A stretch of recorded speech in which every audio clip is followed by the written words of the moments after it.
وانشق البحار. Bismillahirrahmanirrahim. Alhamdulillah wassalatu wassalamu ala Rasulillah, amma ba'du. Kita melanjutkan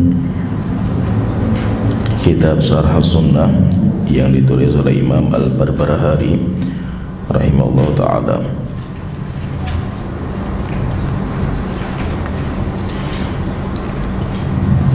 Sampai di mana?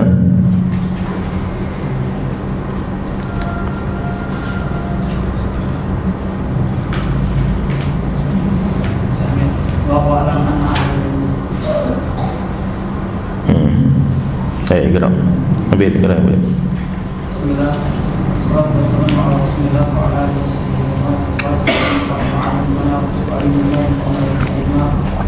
قال المؤلف رحمه الله تعالى واعلم ان اهل العلم لم يزالوا يردون قول الجهمية حتى كان في خلافة بني العباس تكلمت الرويضة في امور العقد امر العمل وطعنوا على اثار رسول الله صلى الله عليه وسلم واخذوا بالقياس والرأي وكفروا من خالفهم فدخل في قوله الجاهل والمغفل والذي لا علم له حتى كفروا من حيث لا يعلمون فهلكت الأمة من وجوه وكفرت من وجوه وتزندقت من وجوه وضلت من وجوه وتفرقت وابتدأت من وجوه إلا من ثبت على قول رسول الله صلى الله عليه وسلم وأمره وأمر صحابته وأمر أصحابه ولم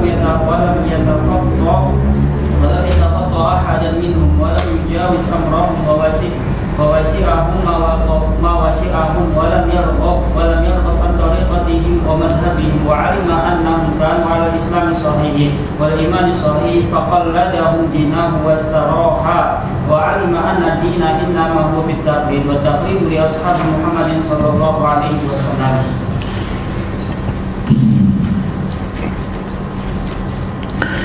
Qala mu'allifu rahimahullah ta'ala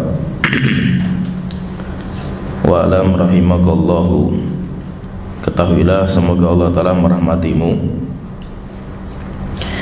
anna ahlal ilmi lam yazalu yaruduna qaulal jahmiyati, sesungguhnya para ulama mereka senantiasa membantah ucapan kelompok Jahmiyah, hatta kana fi khilafati bani fulan, sampai datang di zaman Bani Al-Abbas, takallama ar-ruwaybidatu fi amril amah, orang-orang bodoh, ruwaybidah yaitu orang-orang bodoh, mulai berbicara tentang masalah-masalah yang menyangkut maslahat orang banyak. Wa ta'anu ala athari Rasulillah sallallahu alaihi wasallam, kemudian mereka mulai mencela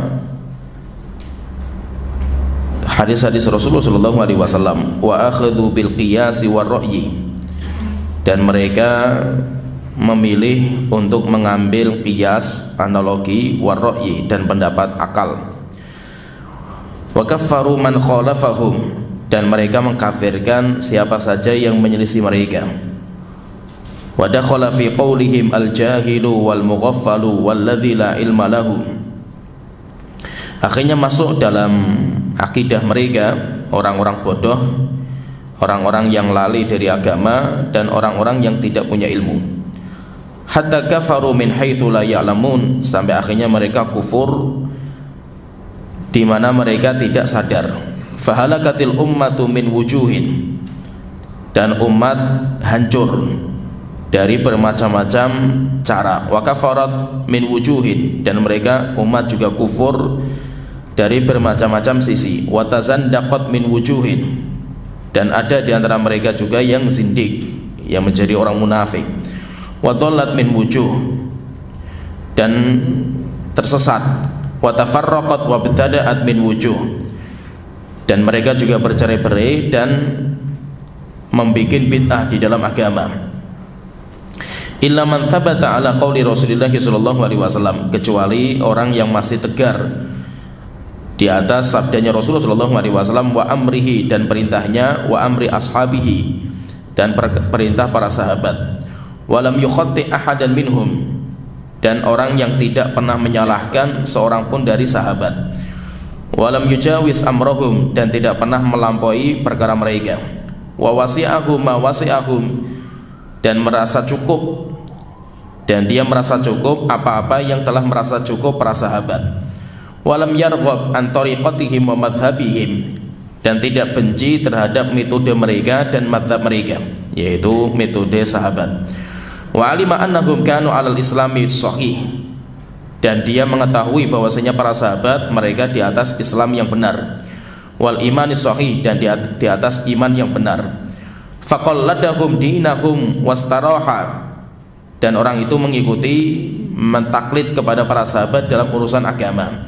Wastaraha, dan dia bisa merasa tenang. Wa alima anna dina innama huwa bitaqlid, dan dia mengetahui bahwasanya agama dibangun di atas taklid, yaitu taklid itu mengikuti generasi sebelumnya. Wa taklid li ashabi Muhammad sallallahu alaihi wasallam, yaitu taklid kepada para sahabat Rasulullah sallallahu alaihi wasallam. Ini beliau berbicara sebenarnya tentang Al-Quran adalah makhluk, akidah Al-Quran adalah makhluk. Dan pendapat Al-Quran adalah makhluk ini pendapat yang kufur, sudah dikafirkan oleh para ulama. Man qala Al-Quran makhluk fahuwa kafir. Dan sepakat para ulama, tidak ada khilaf di antara mereka, siapa yang mengatakan Al-Quran makhluk maka dia kafir. Dan yang pertama kali memunculkan bid'ah ini, yaitu bid'ah Al-Quran adalah makhluk, itu adalah Jahmiyah. Jadi Jahmiyah itu musibah terbesar yang menimpa Islam, itu Jahmiyah. Walaupun Jahmiyah itu munculnya di akhir-akhir, tidak seperti Syiah, tidak seperti Khawarij. Jahmiyah itu di akhir-akhir munculnya itu, tapi dia paling parah. Jahmiyah itu paling parah, dan akhirnya nanti akidah Jahmiyah diikuti oleh kelompok-kelompok yang lain, sehingga nanti kelompok-kelompok sekte-sekte yang lain mereka banyak mengikuti Jahmiyah. Dan Jahmiyah inilah yang pertama kali membicarakan tentang Al-Quran, yang membicarakan tentang Al-Quran. Sekte-sekte sebelumnya tidak ada yang berani bicara tentang Al-Quran, tetapi ketika Jahmiyah datang, dia bicara tentang zat Allah, sehingga sampai dia mengingkari semua nama dan sifat Allah Ta'ala. Kemudian mulai membicarakan Al-Quran, Al-Quran adalah makhluk. Kemudian dia juga mengatakan surga dan neraka tidak kekal.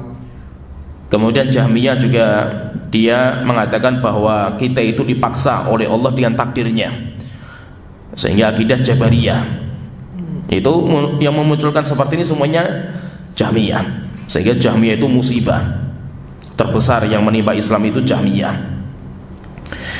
Dengan munculnya Jahmiyah, akhirnya bid'ah-bid'ah sebelumnya, Syiah, Khawarij, Mu'tazilah, Qadariyah itu semakin lengkap, sehingga mereka membicarakan akidah yang dulunya itu enggak sampai mereka bicara tentang zat Allah Ta'ala. Mereka dulunya enggak berani bicara masalah itu, tapi ketika Jahmiyah muncul, akhirnya sudah mulai bicara tentang zat Allah Ta'ala. Jahmiyah ini ditenarkan sama seorang namanya Jahan bin Sofwan. Ada orang sehingga dinisbatkan kelompoknya dengan namanya, nama pentenarnya, nama Jaham bin Sofwan. Akhirnya karena yang mentenarkan itu adalah Jaham bin Sofwan, akhirnya nama kelompoknya itu dikenal dengan Jahmiyah. Padahal dia bukan pencetusnya.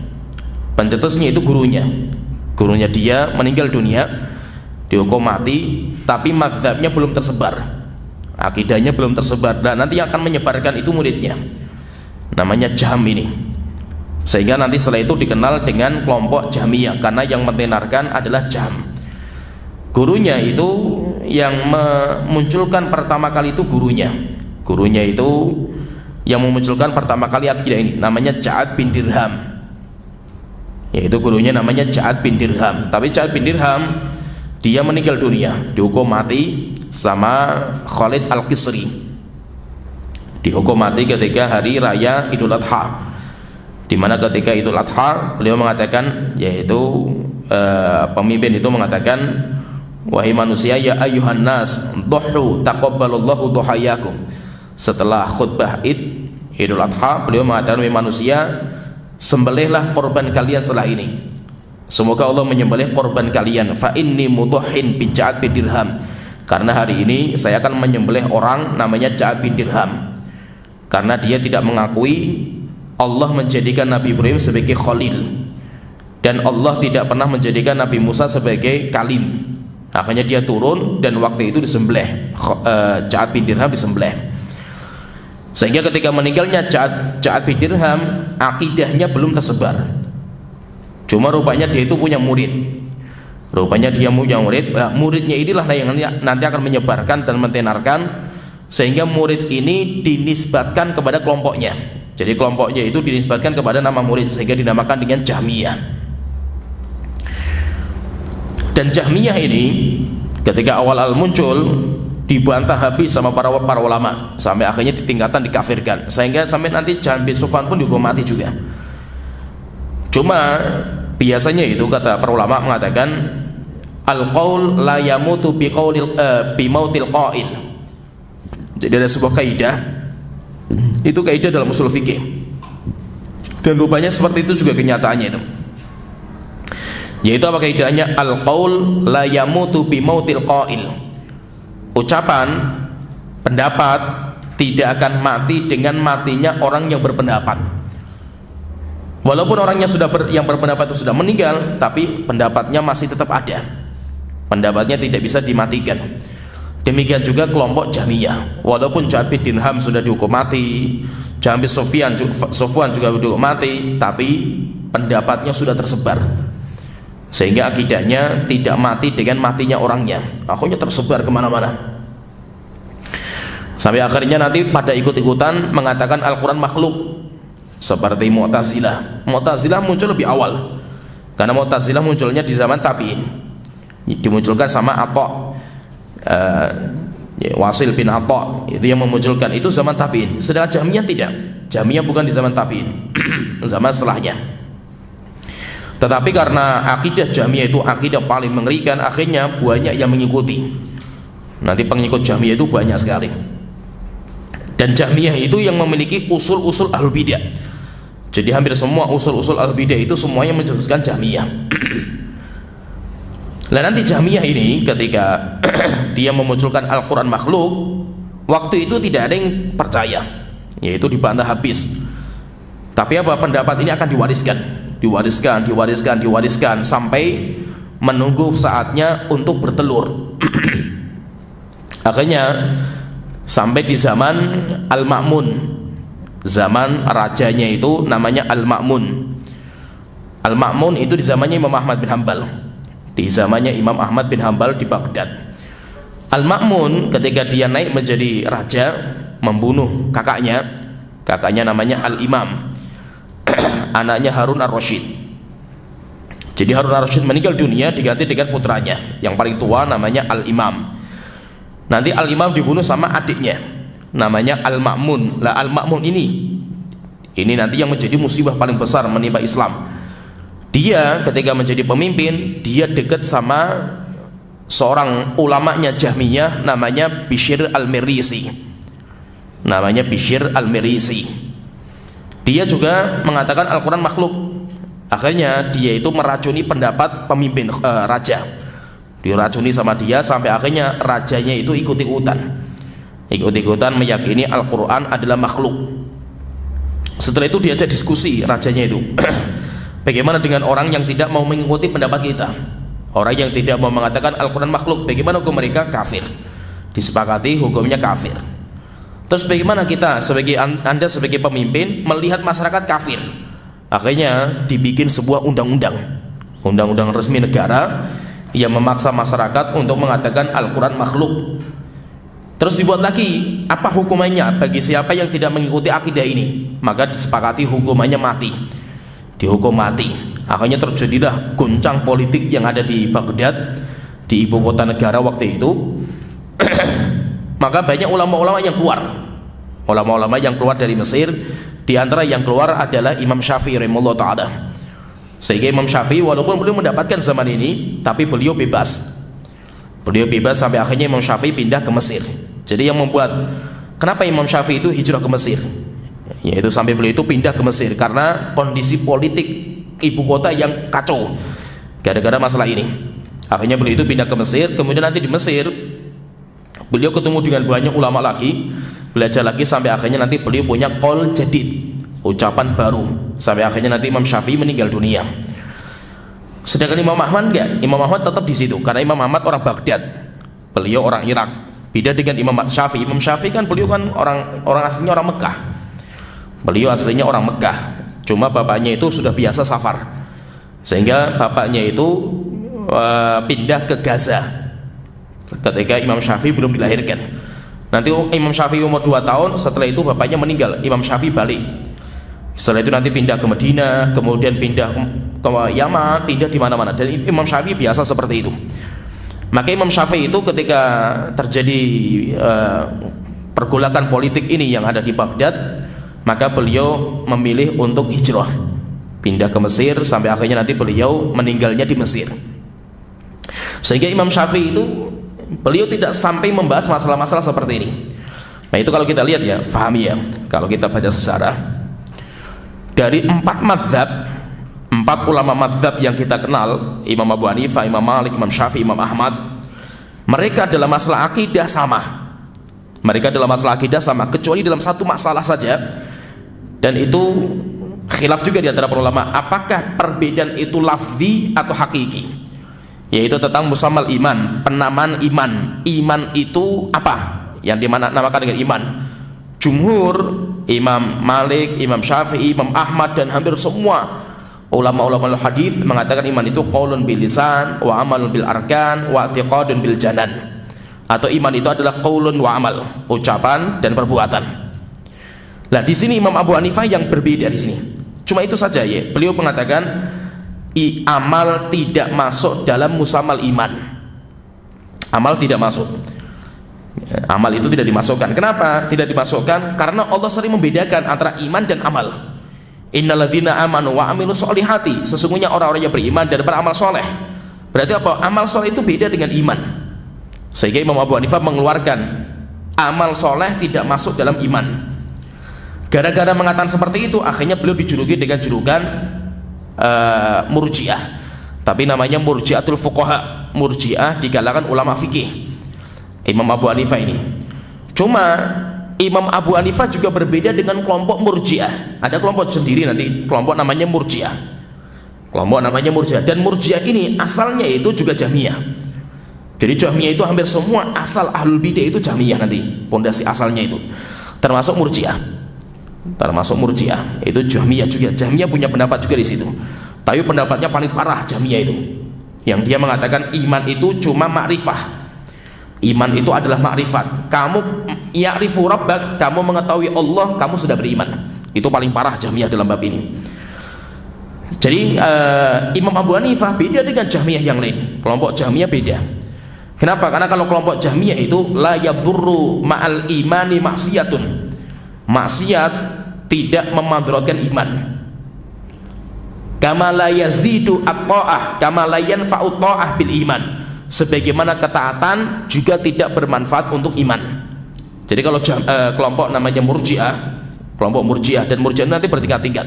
Tapi standarnya mereka, standarisasi Murji'ah itu, mereka mengatakan iman tidak bertambah dengan ketaatan dan iman tidak akan berkurang dengan kemaksiatan.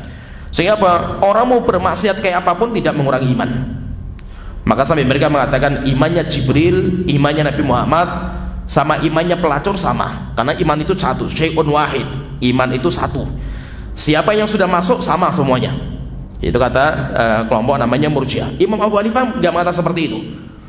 Imam Abu Hanifah mengatakan iman itu, amal itu, walaupun tidak masuk dalam penamaan iman, tapi amal itu yu'athir fil iman, memiliki pengaruh dalam iman. Sehingga orang yang amalnya banyak, amal solehnya banyak, imannya akan bertambah. Berarti kan berpengaruh. Orang ketika dia berbuat dosa dan maksiat berkurang imannya. Jadi iman itu terpengaruh dengan amal soleh seseorang. Tapi cuma masalahnya itu masuk dalam penamaan enggak? Dalam penamaan atau tidak? Di sini menjadi khilaf. Akhirnya banyak ulama yang di sini mengatakan bahwa khilafnya sebenarnya kalau kita lihat, khilafnya antara Imam Abu Hanifah dan jumhur itu khilaf lafzi, khilaf dalam lafaz saja, karena hakikatnya sama. Tapi nanti sebagian mengatakan enggak, beda. Nah, jadi intinya paham di sini. Maksudnya apa yang saya sampaikan itu, 4 ulama mazhab kita, Imam Abu Hanifah, Imam Malik, Imam Syafi'i, Imam Ahmad, itu dalam masalah akidah sama. Dalam masalah akidah sama. Cuma, fahami ya, tidak ada di antara mereka 4 mazhab ini, 4 ulama mazhab ini yang mengarang kitab khusus akidah kecuali hanya Imam Ahmad.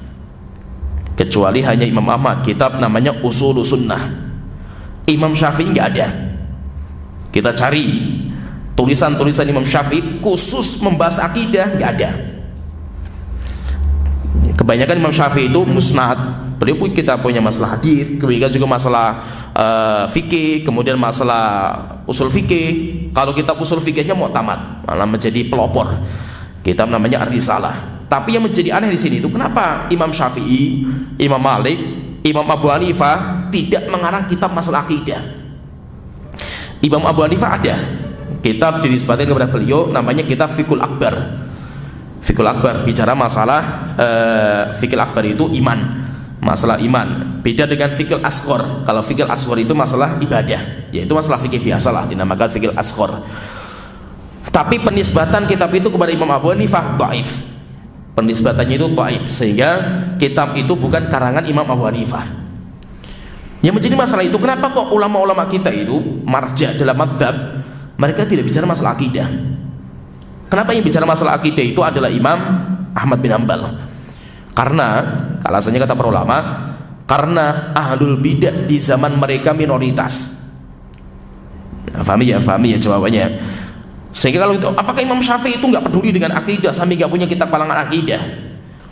Apakah ulama-ulama kita itu mereka nggak konsentrasi dalam masalah akidah? Kita katakan mereka faham masalah akidah dan mereka konsentrasi dalam masalah akidah. Cuma kenapa mereka nggak nulis masalah akidah? Karena ahlul bidah di zaman itu minoritas, sehingga tidak butuh ditulis. Ngapain ditulis kan gitu? Tidak harus ditulis gitu. Ketika ditulis malah nanti tenar ahlul bidah gara-gara masalah itu. Ketika zaman Imam Ahmad, ahlul bidah menjadi mayoritas. Zaman Imam Ahmad itu mayoritas, bahkan mereka menguasai negara. Mereka menguasai negara, bahkan ulama-ulama yang mereka akidahnya Ahlussunnah dipaksa mengikuti akidah ahlul bidah. Maka tidak ada cara kecuali ulama-ulama harus membongkar akidah-akidah Ahlussunnah seperti apa, kemudian juga membongkar akidah ahlul bidah dan bagaimana cara bantahnya mereka. Dibantah nanti sama ulama-ulama ini. Akhirnya mulailah Imam Ahmad mengarang kitab akidah Ushulus Sunnah. Demikian juga nanti murid-muridnya Imam Syafi'i seperti Imam Al-Muzani. Kalau Imam Al-Muzani kan muridnya Imam Syafi'i tapi di qaul qadimnya, karena beliau itu di Baghdad. Beliau juga mengarang kitab juga masalah akidah namanya Syarhus Sunnah. Dan akhirnya banyak nanti ulama-ulama setelah itu pada ngarang kitab masalah akidah. Kenapa? Karena setelah ini dibutuhkan pembahasan masalah akidah, dibutuhkan. Seperti Imam Bukhari dalam kitabnya akidah, dalam kitab Sahih Bukhari itu nanti ada bab khusus juga dalam masalah itu, bab tentang masalah iman. Masalah iman, masalah tauhid. Yang dimaksud dengan tauhidnya ulama zaman dulu itu bukan tauhid ibadah, tetapi tauhid zaman dulu itu maksudnya tauhid asma dan sifat. Itu pembahasan ulama-ulama zaman dulu. Di kitab Imam Bukhari ada. Kenapa? Karena zaman itu penting, harus dijelaskan. Sedangkan zamannya Imam Ahmad, zamannya Imam Syafi'i, Imam Malik, Imam Abu Hanifah, pembahasan akidah secara khusus sampai dari sebuah kitab, apalagi bantahan kepada ahlul bidah, tidak penting, tidak perlu. Kenapa? Karena al-majhul la yusyahhar. Kaidahnya itu orang yang tidak terkenal, pendapat yang tidak terkenal jangan ditenarkan. Dengan cara apa? Didiamkan saja. Akidah yang itu akidah minoritas biarkan saja, itu akan hilang sendiri. Semakin dibahas, semakin dibantah, semakin dibicarakan, akhirnya akidah itu semakin terkenal nantinya. Akhirnya para ulama lebih memilih untuk mendiamkan. Tetapi ketika mereka sudah besar, apalagi sudah masuk ke tatanan negara, undang-undang negara, maka Ahlus Sunnah harus membongkar. Begitu ulama-ulama setelah itu baru mereka fokus kepada bantahan kepada mereka. Ya, jadi intinya akidah ini, akidah Jahmiyah ini yang mengatakan pertama kali Al-Quran makhluk, ini akidah yang paling bahaya, yang paling bahaya, sampai akhirnya masuk tatanan negara. Setelah itu sampai akhirnya terjadilah kekufuran, terjadilah kerusakan, sampai akhirnya umat Islam terpecah belah menjadi banyak sekali gara-gara Jahmiyah ini. Kemudian di sini terakhir beliau mengatakan, di sini poin yang terakhir bagus sekali. Beliau mengatakan illa man thabata ala qauli Rasulullah sallallahu alaihi wasallam. Tidak ada yang tegar untuk menghadapi bid'ahnya Jahmiyah kecuali orang-orang yang tegar di atas sabdanya Rasulullah sallallahu alaihi wasallam. Dan itu rupanya nggak banyak. Di zaman itu, di zamannya di Baghdad, sebagian ulama seperti Imam Zahabi, ahli sejarah yang menyebutkan sejarah ini, beliau mengatakan orang yang tegar dalam memegang akidah Ahlussunnah cuma 6 orang saja. Cuma 6 orang saja, dan selainnya ikut-ikutan. Ada yang ikut-ikutan karena takut pedang, ada yang ikut-ikutan dengan membawakan bahasa-bahasa yang tauriyah, istilahnya bahasa-bahasa yang global, sehingga dikira dia itu akidahnya sama, padahal yang dimaksud itu tidak. Dan yang lainnya seperti itu. Tapi Imam Ahmad, jadi ada Imam Ahmad, nanti Ahmad bin Nasr al-Khuzai, Muhammad bin Nuh, dan ada beberapa lagi yang semuanya nanti kebanyakan mereka tumbang. Kebanyakan nanti mereka meninggal dunia. Ada yang meninggal di perjalanan, ada yang meninggal di penjara, ada yang dipenggal lehernya, seperti Ahmad bin Nasr al-Khuzai, ulama hadis di zaman itu. Termasuk Imam Ahmad. Imam Ahmad di penjara, kemudian disiksa di zaman itu. Tapi itu hanya di Baghdad. Itu hanya di Baghdad. Di luar Baghdad tidak ada masalah. Maka fitnah ini nggak masuk sampai ke Mesir, apalagi ke Mekah dan Madinah nggak masuk, karena itu cuma di ibu kota, yaitu cuma di Baghdad saja. Maka beliau mengatakan illa man thabata ala qauli Rasulillah sallallahu alaihi wasallam wa amrihi wa amri ashabihi wa lam yukhatti ahadan minhum, dan orang yang tidak pernah menyalahkan metodenya sahabat. Kenapa? Karena mereka ini orang-orang Jahmiyah atau nanti orang-orang Ahlul Kalam, mereka nanti membuat sebuah kaidah bagaimana cara menyikapi mereka itu kok beda dengan sahabat. Mereka nggak butuh sahabat. Akhirnya mereka membuat sebuah metode atau sebuah kaidah. Mereka mengatakan tariqatul khalaf. Tariqatul khalaf yaitu khalaf. Jadi kan ada dua, ada salaf, ada khalaf. Salaf itu 3 kurun yang direkomendasikan oleh Allah Ta'ala, sahabat, tabi'in, tabi'ut tabi'in. Itu namanya salaf. Sedangkan setelah mereka itu namanya kholaf. Kholaf. Kalau kholaf itu bisa baik bisa buruk. Makanya lamnya itu di fathah, kholaf. Lamnya itu di fathah. Kalau di fathah, maka generasi yang datang berikutnya entah itu baik atau buruk. Tapi kalau yang datang, generasi yang datang itu jelek, kalau yang jelek itu pakainya sukun, kholfun. Kalau pakainya kholfun, kalau kholfun lamnya disukun, maka itu pasti generasi yang jelek. Itu. Tapi kalau generasi setelah salaf itu namanya kholaf. Kholaf itu generasi setelahnya. Termasuk ulama hadis, demikian juga yang itu namanya kholaf semua. Itu namanya kholaf. Bahkan nanti kalau kita membaca di kitab mustalah, kalau kita belajar kitab mustalah itu zamannya Imam Tirmidzi, ke bawahnya itu nanti dijuluki dengan julukan mutaakhirin, dengan julukan ahlul hadis yang mutaakhirin. Itu nanti ada julukan lagi seperti itu. Jadi ada namanya kholaf, ada namanya salaf. Lah orang-orang ahlul kalam mereka itu memiliki sebuah metode atau memiliki sebuah julukan. Tujuannya apa? Untuk menyesatkan orang-orang awam. Ketika mereka ditanya, lah kenapa kok akidah anda itu beda dengan akidah salaf? Akhirnya sahabat, tabi'in, tabi'ut tabi'in, dan beda sama Al-Quran dan hadis. Maka mereka mengatakan tariqatul kholaf a'lam wa ahkam, wa tariqatus salaf aslam. Jadi kan ada 3 istilah ini. Aslam, a'lam, ahkam. Itu ada 3. Jadi ada 3 istilah. Maka mereka mengatakan tariqatus salaf, memang metode salaf itu, mereka itu tariqatus salaf aslam, lebih selamat. Karena salaf itu banyak diam. Dia tidak akan membicarakan masalah-masalah yang tidak ada dalilnya. Tapi tariqatul kholaf, metodenya kita yang beda dengan sahabat itu, kita itu a'lam wa ahkam.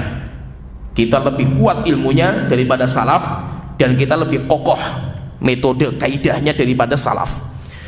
Sehingga mereka itu sering menggembur-gemburkan itu. Akhirnya ketika mereka menggempur-gempurkan seperti ini, maka nanti para ulama membantah kaidah ini. Termasuk seperti Imam Ibnu Rajab Al-Hambali.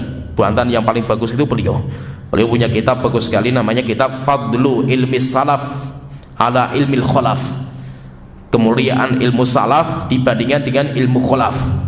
Maka beliau mengatakan thariqatus salaf, metodenya ulama salaf itu a'lam, aslam, a'lam wa ahkam. Yang punya tiga-tiga ini hanya ulama salaf, sedangkan khalaf nggak punya. Yaitu maksudnya apa? Ulama salaf ketika mereka itu mendiamkan sesuatu, bukan mereka itu nggak tahu. Mereka tahu sekali masalah itu, tapi mereka mendiamkan karena nggak ada faedahnya, sehingga didiamkan. Termasuk apa? Masalah Al-Quran makhluk. Maka fahami ya, perdebatan nanti antara Al-Quran dan makhluk ini, mereka kalau ditanya, apakah akidah kalian yang mengatakan Al-Quran makhluk itu Rasulullah mengatakan seperti itu? Mereka mengatakan enggak. Terus apakah Abu Bakar, Umar, Utsman, Ali mengatakan seperti itu? Enggak. Apakah para sahabat ada yang berpendapat seperti itu? Enggak. Lah kenapa kalian berpendapat seperti ini? Karena kami lebih pintar daripada sahabat. Kami lebih pintar daripada sahabat, dan kami lebih kuat kaidah ilmunya daripada sahabat. Kalau ditanya, loh kenapa kok para sahabat tidak mengungkapkan seperti ini? Karena sahabat bodoh, dan kami lebih pintar. Dan sahabat mendiamkan masalah ini, kenapa? Karena sahabat lebih milih diam. Sehingga para sahabat, metodenya sahabat itu kata mereka aslam. Aslam itu apa? Mereka kalau nggak tahu mending diam saja lah itu. Sehingga mereka itu, bagi sahabat itu, diam terhadap masalah yang mereka nggak tahu itu lebih selamat. Akhirnya apa? Sahabat lebih banyak milih diam. Kalau kami enggak, karena kami tahu ilmunya, sehingga kami bicarakan masalah ini. Nah, jadi paham ya kaidah mereka ya. Akhirnya apa? Berarti ini masalahnya itu di kaidahnya ini. Pondasi awalnya mereka sudah salah. Akhirnya dibantah dulu kaidah awalnya ini. Maka para ulama mengatakan thariqatus salaf, metodenya salaf itu a'lam, aslam, a'lam wa ahkam. Sampai akhirnya beliau itu membahas masalah penting juga di kitab Fadlul Ilmi Salaf. Nanti silakan antum baca karena bagus sekali. Beliau nanti akan menyebutkan ilmu-ilmu yang tidak bermanfaat itu apa saja, yang orang itu terlalu mubazir dalam masalah ini. Terus beliau menyebutkan sebuah masalah penting. Imam Ibnu Rajab Al-Hambali itu beliau penting menyebutkan masalah penting sekali tentang apa itu ilmu nafi. Kemudian kenapa ini ada sebuah masalah penting ini? Kenapa kibarus sahabah, kan kita melihat sahabat itu ada kibarus sahabah, sahabat senior Abu Bakar, Umar, Utsman, Ali, dan 10 sahabat yang dijamin masuk surga, Sa'ad bin Abi Waqqas, Abu Ubaidah bin Jarrah, dan yang lainnya lah dari 10 sahabat. Sa'id bin Zaid itu kan semuanya sahabat dijamin masuk surga, manusia terbaik lah mereka itu. Tapi kenapa yang menjadi masalah itu kibarus sahabah riwayatnya sedikit, sedangkan sighorus sahabah seperti Abu Hurairah cuma 3 tahun bersama Rasulullah, mula zamannya cuma 3 tahun, maka termasuk sighorus sahabah karena cuma 3 tahun bersama Rasulullah. Tapi sahabat Abu Hurairah ini riwayatnya paling banyak. Demikian juga seperti al-mukthirin biriwayah, sahabat-sahabat yang banyak sekali riwayatnya paling banyak. Abu Hurairah, Abdullah bin Abbas, Abdullah bin Umar, Abdullah bin Amr bin As, Anas bin Malik, Jabir bin Abdullah, Aisyah. Ini semuanya orang-orang yang paling banyak riwayatannya. Pertanyaan di sini, maka beliau membuat sebuah masalah penting. Apakah menunjukkan bahwa sighorus sahabah lebih pintar daripada kibarus sahabah? Kan kibarus sahabat kan riwayatnya sedikit. Coba kita cari riwayat dari Sa'ad bin Abi Waqqas misalkan, sedikit sekali riwayatnya. Atau Abu Ubaidah bin Jarrah, sedikit sekali. Abdurrahman bin Auf, sedikit sekali cari riwayatnya. Beda dengan Abu Hurairah, Anas bin Malik, Abdullah bin Umar, riwayatnya banyak sekali, ribuan. Nah, kenapa? Apakah mereka itu orang-orang bodoh kan itu? Maka beliau mengatakan, laisal ilmu bi kathratir riwayah. Ilmu itu standarnya bukan banyaknya riwayat, wala bi kathratil maqal, dan banyaknya ucapan yang dia lontarkan. Walakinnahu nurun, tapi ilmu itu cahaya. Yaghzifuhu Allah fi qalbi ibadihi, di mana Allah cantumkan cahaya itu di hati hambanya. Yufarriqu bihi bainal haqqi wal batil, dengan cahaya itu hamba itu bisa memisahkan mana yang hak dan mana yang batil. Dan siapa yang paling pakarnya ini, yang paling berilmu, berarti yang paling berilmu itu Abu Bakar. Abu Bakar itu paling berilmu, dan itu semuanya mengakui. Walaupun riwayatnya Abu Bakar sedikit sekali, tapi Abu Bakar yang paling berilmu. Kenapa? Paling faqih Abu Bakar ini. Nah itu intinya. Fahami di sini, fahami ya. bahwa ulama-ulama Ahlussunnah wal Jamaah itu mereka seleting di atasnya Imam Syafi'i ke atas itu mereka itu mengarang kitab akidah, tapi nanti yang kebalikan itu setelahnya. Maka beliau di sini mengatakan termasuk metode yang bagus dalam memahami akidah itu wawasi'ahu mawasi'ahum, kita harus merasa puas dengan apa yang telah merasa puas para sahabat. Jangan sampai kita itu merasa nggak cukup dengan apa yang dimiliki sama sahabat. Walam yarqab an tariqatihim wa madhhabihim. Jangan kita itu merasa benci terhadap metode mereka dan mazhab mereka. Wa alima annahum kanu 'alal islami shahih, dan kita harus yakini para sahabat itu mereka berada di atas Islam yang benar. Faqalladahum dinahu wastaraha, dan dia itu harus taklid dengan sahabat dalam masalah akidah, bersambung akidahnya. Wa alima anna din innama huwa bitaqlid, dan agama kita itu dibangun di atas taklid. Taklid itu apa? Mengikuti sebelumnya. Akidah kita dibangun seperti itu. Nah, jadi intinya dan nanti kalau kita baca sejarahnya ya, yang bisa menghentikan akidah Jahmiyah di kerajaan itu cuma satu orang saja. Imam Ahmad pun nggak mampu. Imam Ahmad debat sama orang waktu itu, cuma tidak sampai membungkam pemimpin waktu itu. Jadi Bishr al-Mirisi itu ketika meninggal, dia nanti digantikan sama Ahmad bin Abi Du'ad. Diganti sama namanya Ahmad bin Abi Du'ad. Ahmad bin Abi Du'ad Mu'tazilah, dan dia juga akidahnya sama dengan Jahmiyah dalam masalah ini, yaitu Al-Quran makhluk. Cuma nanti bedanya antara Jahmiyah dan Mu'tazilah, pahami ya, bedanya itu cuma dalam masalah nama-nama Allah Ta'ala. Jadi nanti ada akidah Jahmiyah dan ada akidah Mu'tazilah. Mereka sama-sama apa? Mengatakan Allah tidak punya sifat. Allah tidak memiliki sifat, Allah semuanya ditolak sama mereka, Jahmiyah dan Mu'tazilah. Dan mereka sama dalam mengatakan bahwa Al-Quran makhluk. Cuma nanti membedakan antara Mu'tazilah dan Jahmiyah tentang nama-nama Allah Ta'ala. Mu'tazilah menetapkan nama Allah, Allah punya nama-nama. Sedangkan Jahmiyah mengatakan enggak, Allah tidak punya nama. Maka semua nama harus kita tolak dari Allah Ta'ala, sehingga Allah tidak punya nama, Allah tidak punya sifat. Kalau ini Jahmiyah. Kalau Mu'tazilah mengatakan Allah punya nama, tapi Allah enggak punya sifat. Jadi sama-sama mengingkari sifat Allah Ta'ala, sehingga antara Jahmiyah dan Mu'tazilah sama. Maka nanti yang mengganti setelah Bishr al-Mirisi, yang mengganti dia adalah Ahmad bin Abi Du'ad. Nanti Imam Ahmad bin Hanbal debatnya sama ini, Ahmad bin Abi Du'ad ini. Karena nanti terjadi perdebatan panjang. Imam Ahmad didatangkan sampai akhirnya di sidang, khalifah waktu itu duduk untuk mendengar perdebatan mereka berdua. Tapi khalifah belum terbungkam dengan hujahnya Imam Ahmad. Karena sampai akhirnya nanti khalifah kan ganti dari Al-Ma'mun, kemudian Mu'tasim meninggal dunia, ganti Mu'tasim adiknya. Nanti Mu'tasim meninggal dunia, ganti anaknya Mu'tasim, namanya Al-Wathiq. Jadi 3 khalifah ini, Al-Ma'mun, Al-Mu'tasim, kemudian Al-Wathiq. Al-Wathiq ini dia nanti terbungkam sampai akhirnya dia itu akhir hayatnya dia bertobat. Nanti putranya dia yang menjadi khalifah penggantinya, dia Ahlussunnah wal Jamaah. Sehingga 3 khalifah dia Ahlul Bidah, 3 khalifah. Yang bisa membungkam khalifah waktu itu adalah seorang ulama Ahlussunnah wal Jamaah. Dia namanya Abdurrahman Al-Azrami. Itu yang bisa membungkam.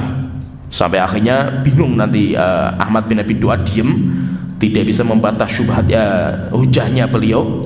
Setelah itu khalifah pun sampai bingung, sampai akhirnya khalifah itu mukul-mukul otaknya itu, kepalanya itu, saking bingungnya. Kenapa? Karena kuatnya hujah dari Abdurrahman Al-Azrami.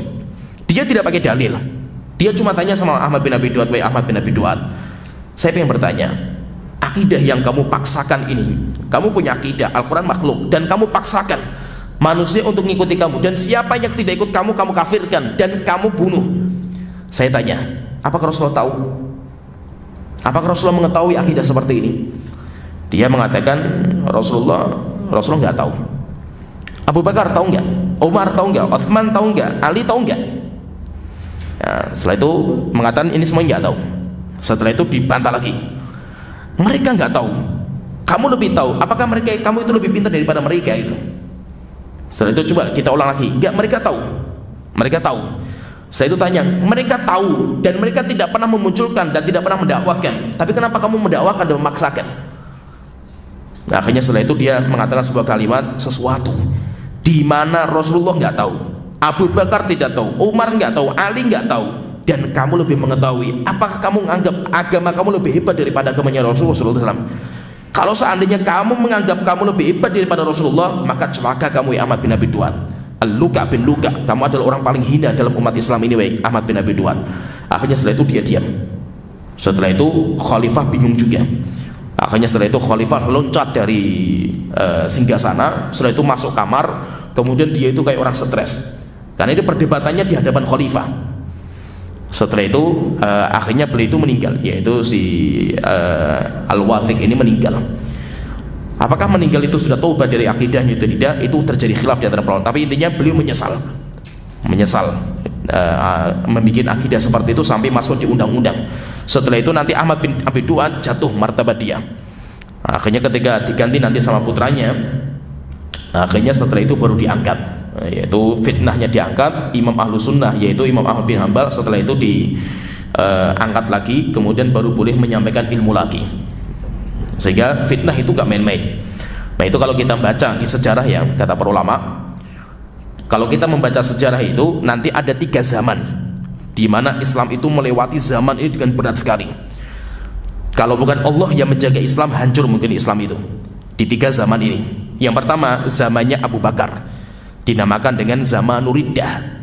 Sampai Abu Hurairah mengatakan, laula Abu Bakar ustukhlifah, jika seandainya bukan Abu Bakar yang dipilih khalifah waktu itu menjadi khalifah pengganti Rasulullah, mungkin Allah tidak sembah lagi di muka bumi. Kenapa? Karena zaman Abu Bakar itu paling penting, karena zaman itu banyak orang murtad, namanya Zamanur Riddah. Kemudian yang kedua, zaman yang kedua yang paling berat melewati Islam itu adalah Zamanul Mihnah, zamannya Imam Ahmad, yaitu zaman di mana zaman itu ulama-ulama dites.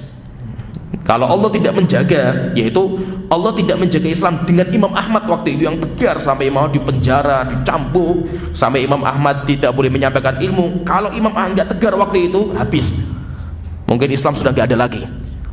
Nah itu kenapa kok Imam Ahmad sampai tegar itu, dia itu sampai siap untuk hukum mati waktu itu. Itu kan gara-gara beliau itu, jadi beliau itu ketika itu dilantik beliau itu.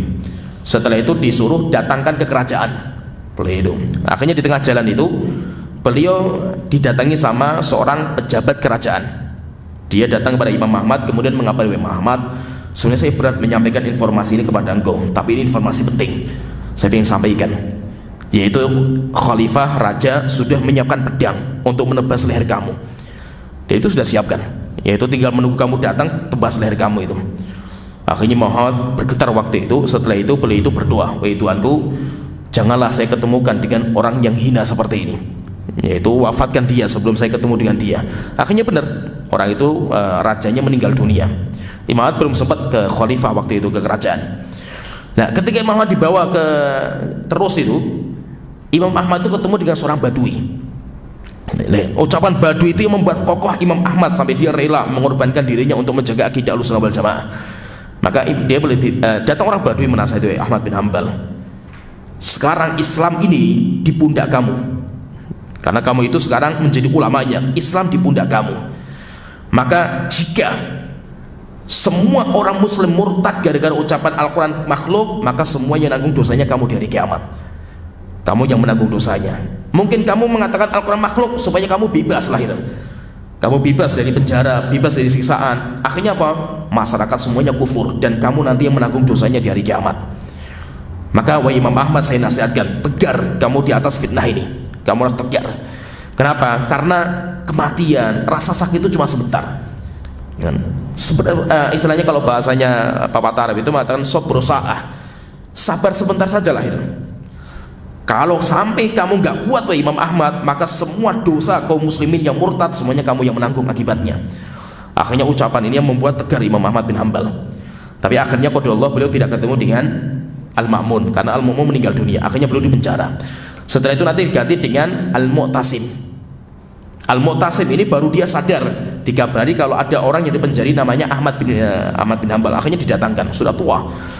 Maka itu sampai akhirnya nanti Al-Mu'tasim meninggal dunia juga, ganti Al-Wathiq. Al-Wathiq ini yang nanti menebas lehernya Ahmad bin Nasr Al-Khuzai. Ini termasuk Al-Wathiq ini. Jadi Al-Wathiq termasuk yang paling ganas. Banyak ulama yang digantung, banyak ulama yang tebas lehernya zaman itu. Termasuk Ahmad bin Nasr Al-Khuzai, termasuk ulama besar Ahlul Hadis zaman itu. Beliau juga ditembas lehernya sampai akhirnya kepala dan jasadnya dipisah. Dan bukan hanya itu, kepala dan jasadnya dicandelkan di pintu gerbang. Jadi kepalanya candelkan di pintu gerbang timur, kemudian jasadnya pintu gerbang barat, digantung kepalanya itu. Kemudian di bawahnya itu ada tulisan spanduk, ini hukuman bagi orang kafir yang mengatakan Al-Quran bukan makhluk. Coba ya, zaman itu orang yang mengatakan Al-Quran bukan makhluk itu kafir di negara, yaitu untuk undang-undang negara kafir. Dan itu sampai lama loh. Ahmad bin Nasr Al-Khuzai itu sampai disebutkan itu kepalanya digantung itu sampai bertahun-tahun. Nanti siapa yang akan membebaskan itu? Yang akan membebaskan adalah khalifah berikutnya. Berarti apa? Berarti nggak main-main loh. Kalau seandainya Imam Ahmad itu jatuh di situ, sampai dia itu kayak ulama-ulama yang lain yang tauriyah, mungkin Islam itu sudah nggak ada lagi. Nah itu zaman Imam Ahmad nggak main-main. Dia luar biasa lah Imam Ahmad ini. Sehingga wajar kalau begitu dijuluki dengan julukan Imam Ahlus Sunnah wal Jamaah. Kemudian nanti yang zaman yang berat lagi yang ketiga itu nanti dinamakan dengan zamanul fitnah. Zaman fitnah itu zamannya Syekhul Islam Ibnu Taimiyah. Zamannya Syekhul Islam Ibnu Taimiyah sampai akhirnya Ibnu Taimiyah tidak menikah. Kenapa? Karena zaman itu masalah banyak sekali, baik masalah dari luar, Tatar, itu kan masuknya kan di zamannya Syekhul Islam juga. Demikian juga fitnah ketika mayoritas ulama-ulama madzhab itu semuanya adalah ahlul kalam, filsafat, dan belum masuk filsafat untuk membantah filsafat. Sampai kalau kita lihat ya, baik kalau orang baca sejarah itu, masya Allah ini perjalanan zaman itu ngeri lah kalau kita lihat itu. Dulu Imam Syafi'i itu mengatakan, hukmi li ahlil kalam, hukumanku bagi orang-orang ahlul kalam. Kalau saya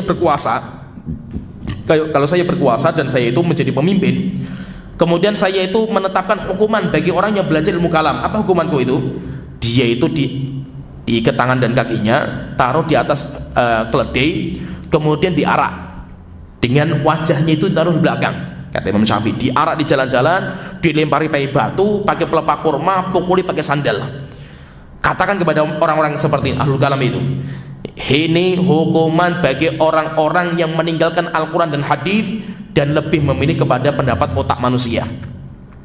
Imam Syafi'i mengatakan seperti itu di zaman beliau. Kenapa? Karena beliau zaman itu, Imam Syafi'i itu zaman itu Ahlus Sunnah wal Jamaah itu dominan, sehingga ahlul kalam itu ketakutan. Kalau zamannya Imam Syafi'i, Imam Malik, Imam Abu Hanifah ketakutan. Apalagi Imam Malik. Imam Malik luar biasa kerasnya, nggak main-main Imam Malik itu. Imam Malik karena apalagi beliau termasuk orang paling dipandang. Apalagi beliau dinamakan dengan Imam Daril Hijrah, imamnya Medina. Sehingga ketika ada orang ahlul kalam sedikit macam-macam diusir sama beliau. Dan gak main-main di zaman itu, kuat sekali Ahlus Sunnah wal Jamaah. Tapi subhanallah ya, kalau kita lihat itu nanti di zamannya Syekhul Islam, demikian juga zaman setelahnya, zamannya Imam Ibnu Qayyim dihukum dengan cara seperti itu. Jadi Imam Qayyim itu pernah beliau itu dihukum dengan cara diarak, ditaruh di atas keledai, diarak, kemudian di jalan-jalan dilempari pakai batu, pakai pelepah kurma, dipukuli pakai sandal. Kalau zaman Imam Syafi'i mengatakan seperti itu kepada ahlul kalam. Ahlul kalam itu kalau saya berkuasa hukumannya seperti itu. Tapi zamannya Imam Ibnu Qayyim yang digitukan sama orang-orang ahlul kalam. Nggak main-main, diarak. Ibnu Qayyim itu diarak. Syekhul Islam keluar masuk penjara, sampai akhirnya Syekhul Islam masuk penjara, meninggalnya di penjara Syekhul Islam ini. Sehingga nggak main-main perjalanan waktu itu seperti itu. Maka itu alhamdulillah kita itu punya ulama-ulama yang tegar di atas fitnah. Nah itu kita perlu bersyukur. Zaman kita itu mudah, kita itu luar biasa lah, kita itu hidup walaupun di akhir zaman kita itu masya Allah nggak ada ujian kita ini. Nggak sampai kita itu kalau mengamalkan akidah Ahlussunnah itu ancamannya nyawa kita, enggak, kita bebas. Nah itu saya sering sebutkan ke teman-teman kalau saya ngisi kajian itu, kita perlu bersyukur Indonesia walaupun kondisi seperti ini, kita perlu bersyukur. Kenapa? Karena kita bisa menjalankan akidah kita bebas. Coba kita ngisi kajian seperti ini bebas, kita kajian di mana-mana bebas, dan itu terbuka lebar. Kalau orang mengatakan, nah, tapi komunis juga berkembang pesat, kita sama-sama berkembang. Tetapi kalau seandainya coba mereka berkuasa totalitas, Kemudian akhirnya kok ahlu sunnah semuanya dihabisi semuanya itu. Terus bagaimana itu? Seperti yang terjadi sekarang di Mesir. Di Mesir nggak mudah. Di Mesir berat sekali sekarang ini. Sehingga banyak ulama-ulama Mesir yang keluar. Kenapa? Karena ulama-ulamanya yang akidahnya ahlu sunnah, pondok pesantren semuanya dibubarkan semua. Ya, sehingga nggak main-main. Maka itu kita itu perlu bersyukur kepada Allah Ta'ala. Ini kira-kira. Assalamualaikum warahmatullahi wabarakatuh. Qala lafzi Al-Qur'an makhluqun fa huwa jahmiyun wa man sakata falam yakun makhluqun aw ghairu makhluqun aw ghairu makhluqin. Makhluqin. Wa hakadha qala Ahmad bin Hanbal wa qala Rasulullah sallallahu alaihi wasallam innahu may ya'ish minkum ba'di fa sayara ikhtilafan katsira fa iyyakum muhdatsatil umur fa innaha dhalalatun wa 'alaikum bi sunnati wa sunnati khulafa'ir rasyidin al-mahdiyyin wa 'addu 'alaiha bin nawajib. Qala mu'allif rahimahullah ta'ala wa'lam anna man qala, ketahuilah bahwasanya siapa yang mengatakan lafzi bil Qur'ani makhluk. Nah, ini masalah baru. Ini sebenarnya ini juga Jahmiyah juga ini. Ini juga Jahmiyah yang matan seperti ini, cuma Jahmiyah ketika mereka sudah lemah. Jahmiyah ketika sudah lemah, mereka tidak mau terang-terangan mengatakan Al-Qur'an makhluk. Nah, itu fahami ya. Di zaman Imam Ahmad ketika mereka kuat Jahmiyah menguasai negara, mereka mengatakan Al-Qur'an makhluk, bahkan dibikin undang-undang. Siapa yang tidak mengatakan Al-Qur'an makhluk, penggal lehernya. Zaman itu ketika mereka berkuasa. Tapi ketika Al-Wathiq itu meninggal, ganti dengan putranya, setelah itu undang-undang dicabut, ahlu sunnah diangkat. Ahmad bin Abu Duad pun diasingkan. Akhirnya mereka itu diam. Mereka nggak mau bicara masalah Al-Qur'an makhluk lagi, karena mereka sekarang minoritas lagi mereka ini. Mereka minoritas sampai akhirnya nanti Imam Ahmad meninggal dunia. Imam Ahmad meninggal dunia, zaman itu sudah mulai adalah mereka itu mengatakan kalimat-kalimat lafzi bil Quran makhluk, tapi belum tenar. Sampai akhirnya masuk zamannya Imam Bukhari. Zamannya Imam Bukhari. Imam Bukhari zaman itu tersebarlah berita tentang masalah lafzi bil Quran. Jadi mulai muncul akidah namanya lafziyah. Jadi nanti fahami ya, di sini nanti ada akidah yang mirip dengan Al-Qur'an makhluk. Jadi kalau Jahmiyah, asli akidah Jahmiyah dan Mu'tazilah, mereka tegas mengatakan Al-Qur'an makhluk. Mereka seperti tegas mereka itu. Tapi ketika mereka itu minoritas, mereka gak berani mengatakan seperti itu. Akhirnya mereka memunculkan akidah baru, mengatakan lafzi bil Qur'ani makhluk. Kelompok namanya lafziyah. Kelompok namanya lafziyah dan mereka Jahmiyah. Mereka Jahmiyah. Imam Ahmad juga menghukumi mereka Jahmiyah. Cuma mereka Jahmiyah yang yaitu mengganti casing. Casingnya itu brandnya mereka ganti. Yang dulunya tegas Al-Qur'an makhluk, sekarang mereka mengatakan lafzi bil Qur'an makhluk. Padahal mereka itu Jahmiyah.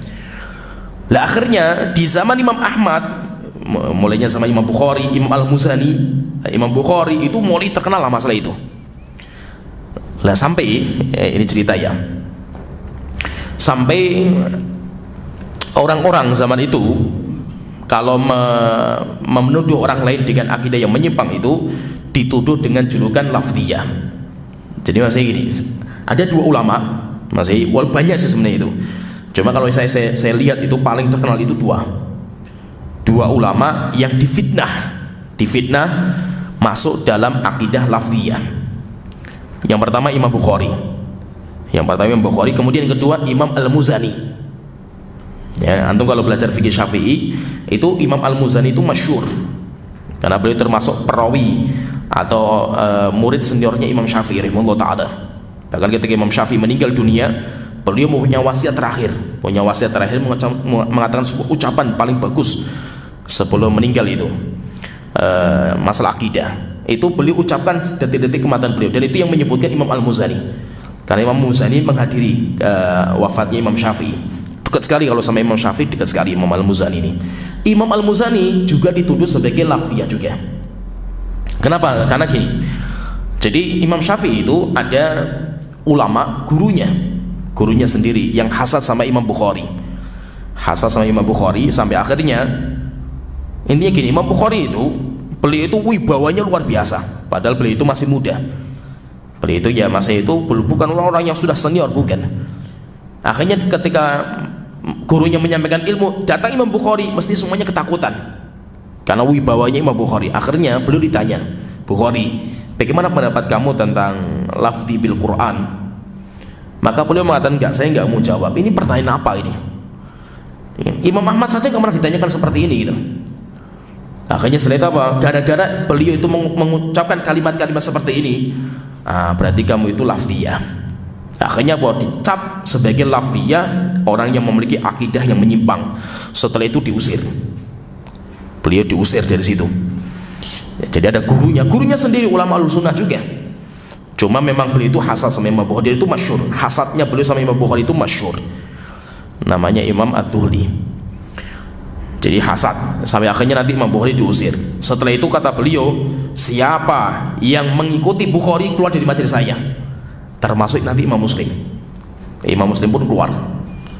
Imam Muslim keluar dari situ sampai beliau itu datang ke rumah, pulang ke rumah Imam Muslim itu, semua buku, semua tulisan hadis yang diambil dari gurunya Imam Adz-Dzuhli itu semuanya dipulangkan. Ini semua saya ini bawa semua, saya nggak butuh ilmu kamu.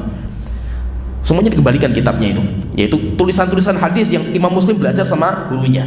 Setelah itu taruh di depan rumah, silakan diambil saja, sudah nggak butuh lagi. Tapi rupanya apa? Imam Bukhari dan Muslim ditahdir habis-habisan sama beliau. Dan nggak main-main itu Imam Adz-Dzuhli, karena beliau itu termasuk orang besar di negerinya. Dan siapa saja yang punya hubungan dengan Bukhari Muslim habisi semua. Sampai akhirnya tidak ada cara kecuali Imam Bukhari keluar dari kota itu waktu itu. Ketika keluar kayak gitu, dia nulis surat lagi sampai akhirnya nanti Imam Bukhari diusir lagi. Sampai akhirnya nanti Imam Bukhari terakhir pulang kampung. Setelah itu beliau berdoa, wahai Tuhanku, bumi sudah sempit bagi saya. Tolong kalau seandainya memang kematian lebih baik bagi saya, tolong wafatkan saya. Akhirnya dikabulkan sama Allah Ta'ala, Imam Bukhari meninggal. Tapi ketika sebelum meninggal, Imam Bukhari itu ngarang sebuah kitab sebagai Bara'atudz Dzimmah, yaitu beliau itu mengklarifikasi lah itu terhadap tuduhan-tuduhan yang ada. Maka beliau ngarang kitab namanya Khalqu Af'alil Ibad, makhluknya perbuatan hamba. Di situ beliau merinci jelas sekali. Beliau mengatakan lafzi, saya ketika baca Al-Quran itu beliau mengatakan as-sautu sautul qari wal kalamu kalamul bari. Ucapan adalah ucapan saya makhluk. Saya ketika membaca Al-Quran, suara saya makhluk, tetapi yang dibaca adalah firman Allah yang bukan makhluk. Ketika beliau meninggal, bukunya Imam Bukhari terkenal setelah itu. Akhirnya orang-orang yang ikut campur memfitnah Imam Bukhari semuanya menangis. Kemudian semuanya menyesal dan semuanya mendatangi kuburan Imam Bukhari. Tapi sudah terlambat karena Imam Bukhari sudah meninggal dunia. Kemudian yang kedua, termasuk yang difitnah juga itu, memiliki akidah lafziyah itu adalah Imam Al-Muzani. Maka itu kalau antum baca kitab Imam Muzani itu beliau punya kitab akidah, namanya kitab Syarhus Sunnah, sama dengan kitab ini, namanya itu Syarhus Sunnah juga. Kenapa beliau itu ngarang kitab namanya Syarhus Sunnah? Sebenarnya Syarhus Sunnah itu bukan kitab yang beliau tulis, bukan. Masa kitab benar-benar beliau tulis, bukan. Tapi itu surat. Dan banyak kitab-kitab ulama salaf itu karena surat. Seperti Imam Syafi'i kan punya kitab namanya Risalah, sampai namanya pun Risalah. Kenapa? Karena itu ibarat dari surat. Jadi ada Imam Ahlul Hadis juga, Al-Mahdi, dia itu datang kepada Imam Syafi'i bertanya tentang masalah-masalah yang muskil. Ayat satu dengan ayat kedua kontradiksi, antara ayat dengan hadis kontradiksi, hadis dengan hadis kontradiksi. Gimana cara mendudukkan? Maka beliau nulis surat sebagai kaidah-kaidah ringkas. Dikirim surat itu. Maka ketika itu takjub, Abdurrahman bin Mahdi itu takjub dengan tulisannya Imam Syafi'i. Akhirnya minta diulang lagi, ditulis lebih lengkap. Akhirnya ditulis lagi. Maka setelah itu dinamakan dengan kitab Risalah. Seperti kalau kita baca kitab juga, misalkan kitab Aqidah Wasithiyah Syekhul Islam Ibnu Taimiyah, itu kan surat. Itu kan sebenarnya surat yang ada orang datang pada Syekhul Islam minta fatwa tentang ringkasan akidah Ahlussunnah. Maka beliau antara asar dan maghrib nulis. Maghrib sudah selesai tulisannya itu karena surat biasa gitu, ringkasan. Termasuk kitab Syarhus Sunnah Al-Muzani itu. Jadi tersebar berita kalau Al-Muzani itu dia itu ya akidahnya lafziyah. Akhirnya tiba-tiba datang orang yang dia itu bertanya lewat surat. Datang orang, jadi ada orang nulis surat kepada Imam Al-Muzani, bertanya, wahai Imam, telah ramai dibicarakan para penuntut ilmu di tempat kita bahwasanya engkau itu memiliki akidah lafziyah. Apa pendapat engkau dalam masalah ini? Akhirnya beliau nulis surat. Nanti suratnya itu menjadi sebuah kitab namanya Syarhus Sunnah. dan sampai sekarang kitabnya masih pelajari. Jadi fahami ya di sini berarti yang mengatakan al-lafzi bil Quran makhluk itu Jahmiyah. Cuma kenapa mereka nggak terang-terangan? Karena mereka sudah kalah. Mereka sudah kalah. Ketika mereka berkuasa, mereka tegas mengatakan Al-Quran makhluk. Maka beliau mengatakan wa'lam anna man qala lafzi bil Qur'ani makhluk. Ketahuilah bahwasanya orang yang mengatakan lafzi bil Qur'ani makhluk fahuwa mubtadi'. Maka dia itu ahlul bidah. Dalam tulisan cetakan yang lain mengatakan fahuwa jahmiyun. Fahuwa jahmi, dia itu orang Jahmiyah.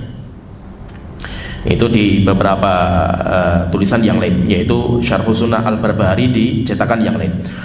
Wa man sakata wa lam yaqul makhluqun wala ghairu makhluqin fa huwa jahmiyun. Nah, ini yang ketiga. Jadi mereka itu memunculkan tiga masalah. Mereka dulu mengatakan Al-Quran makhluk, Jahmiyah. Ketika mereka kalah, mereka mengatakan enggak, lafzi bil Quran makhluk. Kata Imam Ahmad, mereka Jahmiyah. Setelah itu ketika mereka enggak berani seperti itu, akhirnya mereka mengatakan, saya mengatakan Al-Quran kalamullah. Berhentilah sampai di sini aja lah. Makhluk tidak, wallahu alam. Saya enggak mau mengatakan makhluk, saya tidak mau mengatakan bukan makhluk. Yang penting saya hanya bicara sesuai dengan Allah bicarakan. Allah hanya mengatakan kalamullah. Kalamullah hatta yasma'a kalamullah, sampai orang itu mendengar kalamullah. Sehingga saya katakan Al-Quran kalamullah. Makhluk atau bukan? Enggak, saya enggak mau ngomong makhluk atau bukan makhluk. Siapa orang seperti ini? Ini juga Jahmiyah juga. Imam Ahmad mengatakan orang seperti ini Jahmiyah. Orang seperti ini Jahmiyah. Sehingga pilihannya cuma kamu mengatakan Al-Quran kalamullah ghairu makhluk. Ghairu makhluk itu akidah Ahlussunnah Jamaah, atau kamu mengatakan Al-Quran kalamullah makhluk. Karena sudah tidak ada pilihan lagi. Kecuali kalau Jahmiyah waktu itu tidak mentenarkan ghairu makhluk atau tidak mentenarkan makhluk, Ahlussunnah pun juga tidak. Oleh itu di diskusinya Imam Ahmad sama Jahmiyah itu, ketika diskusi itu kata Imam Ahmad mengatakan in sakattum sakatna. Jika kalian diam, kami pun juga diam. Tapi kalau kalian bicara, kita juga bicara gitu. Maksudnya apa? Kalau kalian itu hanya berhenti sama Al-Quran kalamullah, berhenti, kita pun juga berhenti. Karena kita sama dalam bab ini. Al-Quran kalamullah, kita juga mengakui Al-Quran kalamullah. Tapi kalau kalian ngomong Al-Quran kalamullah makhluk, kita pun juga ngomong Al-Quran kalamullah ghairu makhluk sebagai pantangan bagi kalian. Ya, jadi Imam Ahmad mengatakan kalau ditanya misalnya kalian mengatakan Al-Quran kalamullah ghairu makhluk itu dari mana gitu? Kita katakan memang nggak ada dalilnya. Lafaz yang mengatakan ghairu makhluk itu nggak ada. Tapi kita katakan tambahi ghairu makhluk karena untuk membantah Ahlul Bidah. Karena Ahlul Bidah ketika bicara masalah Al-Quran mesti mereka mengatakan Al-Quran makhluk. Maka kita katakan Al-Quran kalamullah ghairu makhluk. Lah kelompok yang diam ini tidak mau makhluk, tidak mau ghairu makhluk, yang penting Al-Quran kalamullah. Ini nanti kelompok dinamakan dengan Waqifiyah. Nah berarti ya Jahmiyah yang tegas mengatakan Al-Quran makhluk. Kemudian Lafziyah itu yang menunjukkan lafzi bil Quran makhluk. Kemudian ketiga Waqifiyah. Waqifiyah itu orang yang diam, tidak mau makhluk, tidak mau mengatakan makhluk atau ghairu makhluk, itu kelompok namanya Waqifiyah. Itu juga Jahmiyah juga. Maka setelah itu beliau mengatakan wa man sakata falam yaqul makhluqun wala ghairu makhluqin fa huwa jahmiyun. Hakadha qala Ahmad bin Hanbal. Imam Ahmad mengatakan seperti itu. Yaitu semuanya Jahmiyah. Sehingga ketika ditanya wahai Imam Ahmad, ada orang yang mengatakan lafzi bil Quran makhluk, bagaimana mereka? Haulai Jahmiyah. Mereka Jahmiyah. Setelah itu ketika ditanya Imam Ahmad, ada orang yang tidak mau mengatakan makhluk dan ghairu makhluk, Jahmiyah kata Imam. Mereka juga Jahmiyah. Itu pendapatnya Imam Ahmad. Wa qala Rasulullah sallallahu alaihi wasallam, dan Rasulullah bersabda wa may ya'ish minkum ba'di fasayara ikhtilafan katsiran. Siapa yang hidup di antara kalian sepeninggalanku, maka dia akan melihat perbedaan yang banyak. Yaitu perbedaan di sini adalah perbedaan dalam masalah akidah. Dan akidah bukan furu'ul akidah, tapi usulul akidahnya. Dalam masalah usulul akidah. Wa iyyakum wa muhdatsatil umur, maka jauhilah kalian dari perkara-perkara yang baru. Yaitu perkara yang baru dalam masalah akidah. Fa innaha dhalalatun, karena itu semuanya adalah kesesatan. Wa alaikum bisunnati wa sunnatil khulafa'ir rasyidin al-mahdiyyin. Peganglah sunnahku dan sunnah para khulafa'ur rasyidin al-mahdiyyin. khulafaur rasyidin, yaitu para khulafa yang mendapatkan petunjuk dan mendapatkan hidayah. Wa addu 'alaiha bin nawajid, dan pegang sunnah itu dengan gigi geraham kamu. Ini nanti perpecahan, dan perpecahan itu sumbernya kemarin kita sebutkan, sumber perpecahan itu adalah terbunuhnya Utsman. Itu sumbernya. Jadi dari terbunuhnya Utsman terjadilah fitnah perpecahan dalam tubuh kaum muslimin, dan itu tidak bisa ditutup kembali. Tidak bisa ditutup kembali. Awal kali fitnah itu antara sahabat dan sahabat. Perbedaan pendapat antara Ali dengan Aisyah. Sampai terjadi peperangan namanya perang Jamal. Perang Jamal. Setelah itu nanti terjadi peperangan lagi antara Ali dengan Muawiyah. Perang Siffin. Itu peperangan lebih besar daripada perang sebelumnya. Dari peperangan ini akhirnya muncul dua sekte besar dalam Islam. Sekte sesat pertama yang muncul, sebelumnya nggak pernah ada, yaitu muncul Khawarij dan Syiah. Tapi fahami ya di sini ya, dari semua sekte-sekte yang muncul itu, sekte-sekte yang banyak sekali dalam Islam itu, yang ada hadisnya itu cuma Khawarij. Hadisnya mutawatir. Hadis masalah Khawarij itu mutawatir. Ada juga nanti Qadariyah. Ada hadisnya Qadariyah. Rasulullah mengatakan Qadariyah, al-Qadariyah itu majus hadhil ummah. Qadariyah itu majusinya umat ini. Tetapi semua jalannya hadis ini dhaif. Terjadi nanti khilaf apakah itu hadisnya terangkat menjadi hadis hasan atau tidak. Itu terangkat, tapi semua jalannya dhaif. Beda dengan Khawarij. Kalau Khawarij itu sampai mutawatir. Pertanyaan, kenapa kok Khawarij yang disebutkan? Kenapa bukan Syiah? Syiah kan luar biasa ngerinya itu. Maka kata para ulama, kenapa kok Khawarij yang diingatkan terus sama Rasulullah itu? Karena Khawarij itu casingnya sunnah. Karena itu casingnya sunnah. Beda sama Syiah. Syiah sudah jelas orang benci sama Syiah kan, itu jelas. Kalau Khawarij tidak. Khawarij itu mereka secara casingnya orang yang rajin ibadah, tapi mereka memiliki busuk dalam akidah mereka, yaitu mereka mengkafirkan siapa saja yang tidak ikut sama mereka. Akhirnya dari Utsman yang terbunuh, setelah itu apa? Ali menjadi korban. Ali menjadi korban. Siapa yang membunuh Ali bin Abi Thalib? Khawarij. Demikian juga nanti banyak ulama-ulama yang dibunuh sama Khawarij. Jadi mengerikan, karena Khawarij itu sangat mengerikan. Mengerikannya kenapa? Karena secara zahir mereka itu rajin ibadah melebihi para sahabat. Sampai Rasulullah mengatakan tahqiruna sholatakum ma'a sholatihim. Kalian kalau membandingkan sholat kalian dengan mereka Khawarij, pasti kalian akan menganggap remeh sholat kalian. Karena mereka itu ahli ibadah. Mereka itu ahli ibadah. Kalau masalah ibadah luar biasa mereka. Cuma mereka memiliki akidah yang berbahaya. Jadi yang pertama kali muncul itu Khawarij Syiah. Dan Rasulullah sudah mengibaratkan, sudah menyebutkan. Rasulullah mengatakan takhruju mariqatun, akan muncul sebuah sekte yang paling menyimpang dalam Islam. Akan muncul sekte yang menyimpang dalam Islam ketika alahini firqatin bainal muslimin, ketika terjadi perpecahan di antara kaum muslimin, yaitu perang, namanya perang Siffin. Selesai perang Siffin, saya itu Rasulullah mengatakan taqtuluhum fi'atun, yaitu nanti akan membunuh mereka, taqtuluhum awla ta'ifataini bil haq. Rasulullah mengatakan, dan yang akan memerangi mereka satu kelompok dari umatku yang lebih dekat dengan kebenaran. Satu kelompok dari dua umatku nanti akan terpecah menjadi dua. Yang akan memerangi Khawarij siapa itu? Orang yang lebih dekat kepada kebenaran. Rupanya yang memerangi itu adalah Ali bin Abi Thalib. Yang memerangi mereka Ali bin Abi Thalib dalam perang namanya perang Nahrawan. Perang namanya perang Nahrawan, dan semuanya mereka mati dalam perang Nahrawan, dan mereka semuanya dipenggal lehernya sama Ali bin Abi Thalib dan ditancapkan kepalanya di jalan-jalan sama beliau, sama Ali bin Abi Thalib. Berarti menunjukkan apa? Ali pendapatnya benar, Muawiyah pendapatnya salah, karena mereka cuma beda pendapat. Cuma Muawiyah mendapatkan satu pahala, Muawiyah tidak berdosa, sedangkan Ali bin Abi Thalib mendapatkan dua pahala. Tetap kalau ditanya mana yang benar, Ali yang benar, karena banyak hadisnya. Banyak sekali hadis yang mendukung bahwasanya pendapat Ali itu lebih benar daripada pendapat Muawiyah. Tapi beliau ulama-ulama Ahlussunnah mengatakan jangan sekali-kali mencela Muawiyah.